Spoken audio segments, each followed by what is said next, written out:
Shall I compare thee to a summer's day? One of the most profound questions that plagues people's mind is, does true love exist?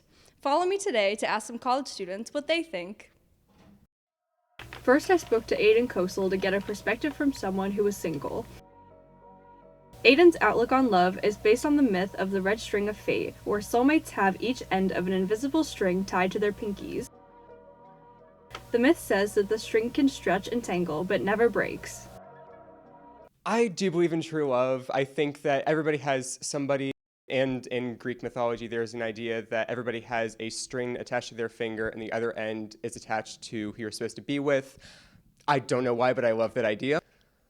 Oh, what would my true love be like? Honestly, just somebody who is able to make other people laugh effortlessly, somebody who is more selfless than selfish. I mean, we're all a little bit selfish, but somebody who is more forthcoming, just generally just a really nice person would probably be my soulmate.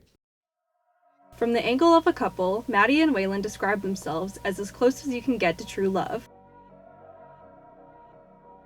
They've been together for 3 years, but have known each other for much longer. Their secret to a long-lasting relationship is communication.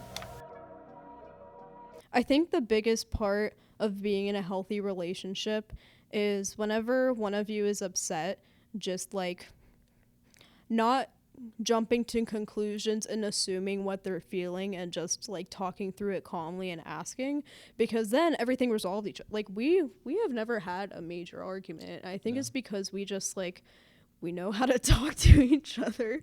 Yeah, I agree. Communication's key.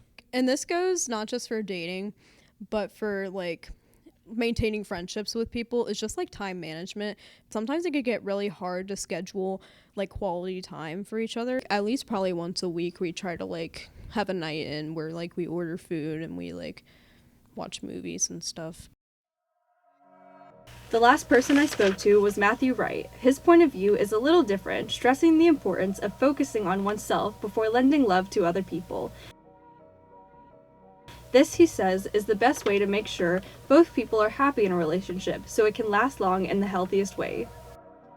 I believe at some point when you go through a few other partners, I feel like you will find your person that you want to spend the rest of your life with, yes.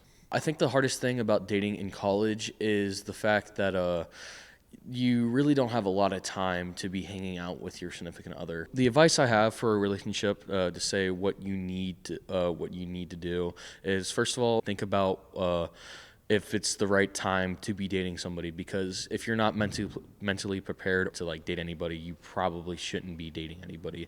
You need to care about yourself first before you care about somebody else, because in the end you could end up hurting somebody else that you didn't want to. So make sure you're okay first before you find somebody else that you love. Loving is hard, but I think it's worth it. I love you directly, without problems or pride. I love you like this because it's the only way I know how to love. Okay, cut.